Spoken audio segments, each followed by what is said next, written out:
प्रभु के पवित्र नाम की स्तुति हो।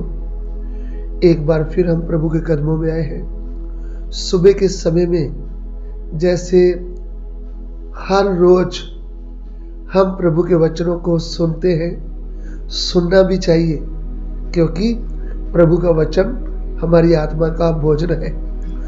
जब आपके मोबाइल में इतनी दूरी में प्रभु का वचन आ रहा है, हम प्रभु के प्रेम से आपके लिए वचन भेज रहे हैं, तो आपको समय निकाल करके सुबह शाम दोपहर को जरूर आपका आत्मिक भोजन खाना चाहिए।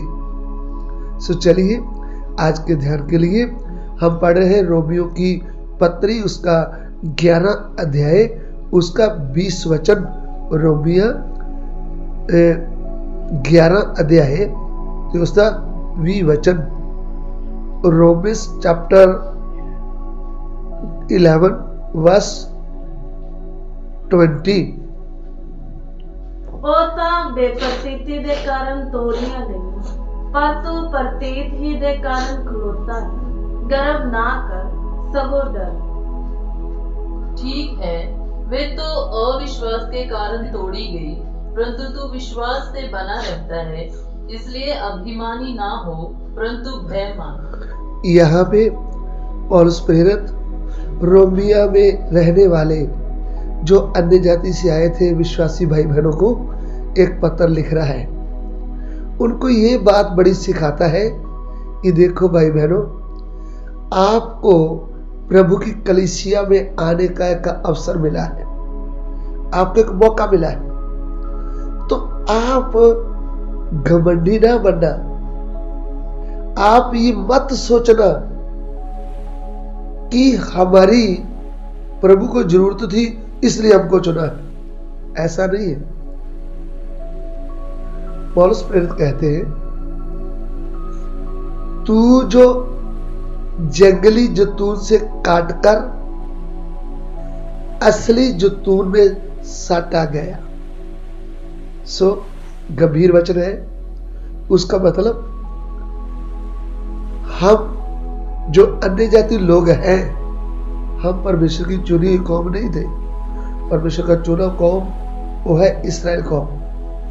तो इस्राएल कौम अपने प्रभु परमेश्वर का, अपने मसीहा का जब इनकार कर दिया, तब मौका मिला है अन्य जाति लोगों को।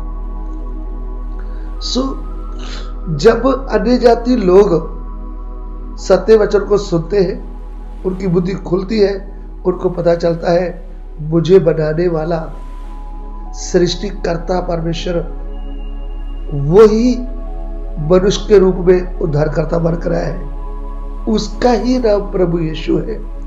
जब आप प्रभु यीशु को अपना उद्धारकर्ता, अपना सृष्टिकर्ता करके ग्रहण करते हैं और बपतिस्मा लेते हैं, तब हमारा उद्धार होता है।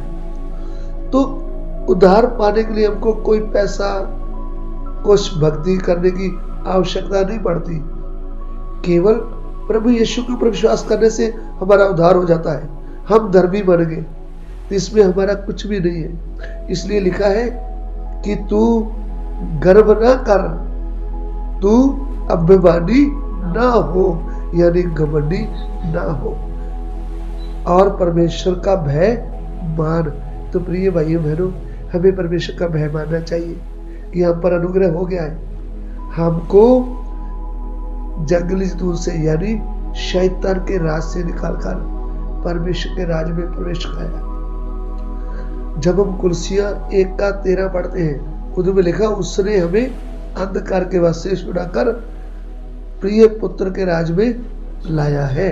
कुलसिया 1:13, कोलोसियन चैप्टर 1 वर्स 13।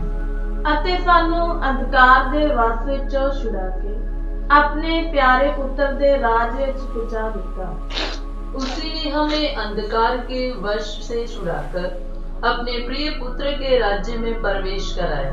अभी परमेश्वर का अनुग्रह हम पर हुआ है। जंगली जैतून का मतलब शैतान का राज, असली जैतून का मतलब परमेश्वर का राज।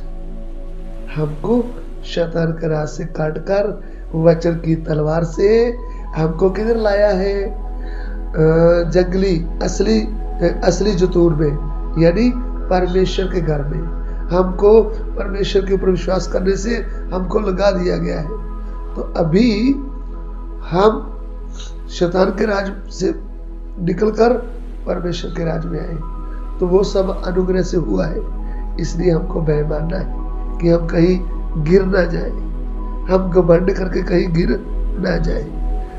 जो टहनी मुझ में लगी है वह फल नहीं देती तो उसको काट दिया जाता है। सुप्रिय भाइयों बहनों, हम प्रभु के घर पे आए हैं।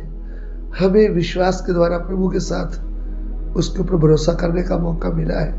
कहीं हम फूल ना जाए, हम उस सच्चे मार्ग से भटक ना जाए और प्रभु के घर से निकल ना जाए। इस बात का ध्यान रखें और प्रभु का भय मानते हुए आगे बढ़े। आइए हम प्रार्थना करें। प्रभु, ये जो सत्य वचन हम सुन करके आपका भय माने, हम कभी भी अभिमानी ना होए, घमंडी ना होए।